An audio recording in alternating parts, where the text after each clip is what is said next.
Hello, everyone, and welcome back to Simon Says, where I will answer some of your questions. Let's jump right in. Okay. Can we be both an introvert and an extrovert? If so, how do we capitalize on our traits? I mean, introversion and extroversion are not absolutes. We're all sort of Venn diagrams of them, and we can also change, obviously. I really like Susan Cain's definition of introversion and extroversion, where it's not about how socially awkward you are or not, it's about energy. An extrovert wakes up in the morning with no coins, and every social interaction they have, they get a coin. At the end of the day, they feel rich. An introvert wakes up in the morning with 5 coins, and every social interaction they have, they spend a coin, and at the end of the day, they feel depleted. And so I know plenty of socially awkward extroverts, but I know people who aren't socially awkward, and they're also introverts. So it's not about whether you like people or like stuff. It's, I think, where you get your energy. So yes, we all have elements of both depending on the circumstances, but we definitely have natural inclinations also. Okay, what should infinite-minded companies be thinking about going into the second year of pandemic? Well, infinite-minded organizations should be thinking the same thing they went into the first year of pandemic, which is this is just a moment in time.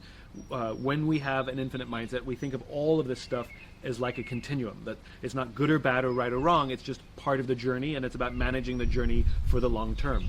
There's a Chinese story that I love to tell. It's told many ways, but the way I know it is a young man is born with a remarkable ability for horse riding, and everyone in the village says, "You're so lucky," and the monk says, "We'll see." And then he falls off his horse and breaks his leg, and everyone in the village says, "You're so unlucky," and the monk says, "We'll see." And then war breaks out. Then all the young men are sent off to battle, but he can't go because of his busted leg. And the monk says, and everyone in the village says, "You're so lucky." And the monk says, "We'll see." So it's the same here, which is, yes, for all of the difficulty and hardship that we have suffered over the first year of pandemic, we've learned a lot as well. We've learned a lot about how to run our businesses differently, but we've also learned to step back, make space, ask people how they are. There's been a lot more empathy over the pandemic. So I think the second year, now that we're kind of a little sort of sick of all the quarantine and a little exhausted by all of it, the question is what can we do with all those new skill sets to make our companies stronger and better when we eventually come out of this? How can we actually leverage that stuff as opposed to just reacting to it? Okay, next question. Can we be leaders if we don't have a team? Absolutely. Being a leader has nothing to do with about being in charge or anything like that, but it's about seeing those around us rise. It's about wanting to see those around us succeed. So if you're, for example, a solopreneur, you still interact with people. You might have a client. You can lead your client. You can help them, see them be successful. You will have people who will work with you, people that you're going to hire. You can work with them to see them be successful. The way you interact with absolutely every human being, you can bring those leadership qualities to bear. You can always practice good leadership, whether you're on a team or not. You still interact with people. Okay, how do we inspire a loved one who is struggling? That one's rough. Just be there for them. When somebody's struggling, sometimes all they need at the beginning is just to know that they're not alone. All they need is to know that someone cares. One of the best things you can do is just check in on them, ask them how they're doing. One of the worst things we can do when somebody's struggling is we swoop in and try and fix the problems. Men are particularly bad at this. Don't try and fix anything. Just be there for someone and reinforce, I'm here with you. You're not alone. You're not alone. And let them speak. Let them talk. That's really a big part of it. When someone feels like someone's got their back, it'll inspire them, I promise. Any tips for improving attention span? You're talking to someone who has shiny object syndrome. Practice meditation. I know it's I think overused as a solution to things these days. But meditation, the whole concept of meditation, is learning to focus on one thing, learning to label a thought and put it out of your mind so that you can stay focused. And if you can practice a little meditation every single day, 5 minutes even, I think it'll help you stay focused. I think the other thing we can do is be aware of some of the things that distract us. For example, our phones. I talk about it all the time. Put your phone in black and white mode. It makes it less addictive. You'll actually spend less time on the phone. Practice putting your phone in airplane mode when you're around other people. Give yourself deadlines when you're going to stop using your phone in the evening. Don't charge it by your bed. Charge it in a different room overnight. Little things like that will actually help increase our attention span because we become less distractible. We become less addicted to things that distract us. Let's see what else we got here.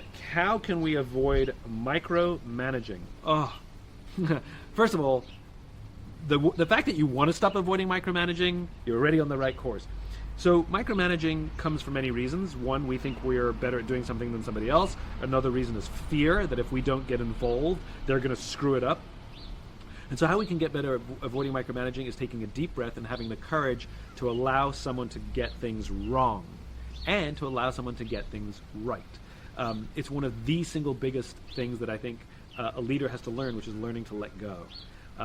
That we're now no longer responsible for the work. We're now responsible for the people who are responsible for the work. Try to see yourself rather as a teacher, rather as somebody who's there to take care of someone, to help them learn a skill. Change in your mindset what your job is. It's not to get the perfect product out anymore. That's their job. Your job is to help them. And doing it for them, they'll never learn. Somebody let you try, somebody let you fail, somebody let you try again once before. That's how you got good at it in the first place. Pay it forwards. Okay, how can we make our voice better heard on a team? This comes up a lot. There are multiple ways. Sometimes we have to evaluate, is it the team or is it us?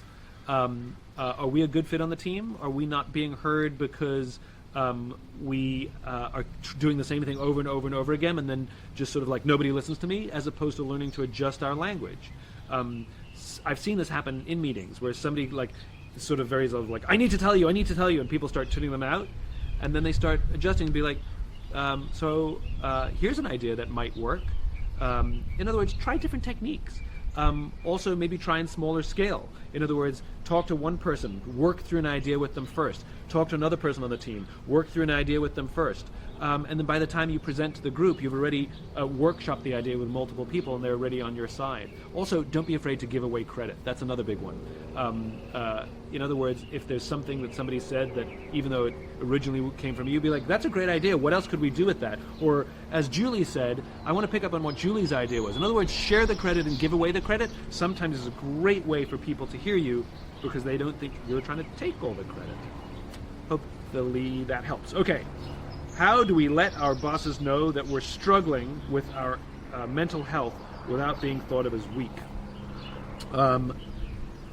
So here's the good news. The good news, we're living in a world where the concept of mental health is now on everyone's mind. We are talking about it in terms of healthcare workers. We're talking about in terms of frontline workers. We're talking about it in terms of teenagers and kids who aren't at school and aren't socializing. So the good news is I think it's less stigmatized than it has been even just a year ago. And I think it takes a little bit of courage to go to a boss and say, I need your help because I'm struggling. And to say, for whatever the reason is, let's use COVID, the situation of COVID is really getting at me and I don't know what to do. And then be quiet.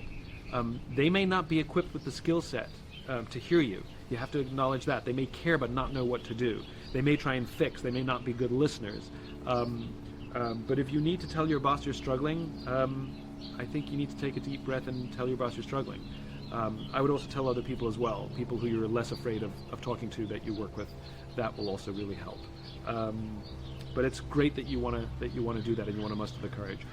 Just as an aside, one of the things we saw when COVID struck, for example, was a lot of people in leadership positions where they were effective leaders or ineffective leaders prior to COVID. They leaned back on their humanity, and people picked up the phone and called each other and said, "How are you? Are you okay?" So the good news is, I think you'll find a more receptive audience now than you used to. Okay, here's another one. If we're struggling to stay optimistic, how do we find the light at the end of the tunnel? One of the best ways to stay optimistic is to help someone else. Believe it or not, one of the best ways to solve our own problems is to perform an act of service. If you have a friend or a colleague who's struggling to stay optimistic, help them. Be there for them. Let them know that they're not alone. Let them know that you're there with them and that together you will get through this and end up in a brighter place than we are now, get through this tunnel. And the amazing thing is the more you reinforce those relationships, the more that others know that you're there for them.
They'll be there for you, and it'll help you feel that you're not alone. So, service helps.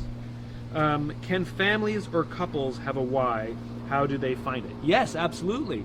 Just like an individual can have a why, and a company can have a why, absolutely a group can have a why. And the way you find a why for a family or a couple is the same way you would do it for an organization. It's something called an organizational why. I wrote it in the book Find.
I wrote about how to find your individual why, but also how to find an organizational why. That's the technique you would use, because it's an amalgamation. It's the patterns of all of the groups together, of all the people together, or the couple together, that would form the why. So yes, I love that you're even asking that question. Yes, yes, yes, you can do it as a group. How do we determine if a goal is unrealistic? Is a goal unrealistic? I mean, isn't it better to set an unrealistic goal? Isn't it better to set a goal of 100 and fail at 80 rather than set a goal of 30 and be ecstatic when you hit 29? I think all goals should be unrealistic. The trick is not the goal being unrealistic. The trick is being okay with missing the unrealistic goal, knowing that you're further down the path than all the people with their realistic goals. So yes, set unrealistic goals. They're just more fun.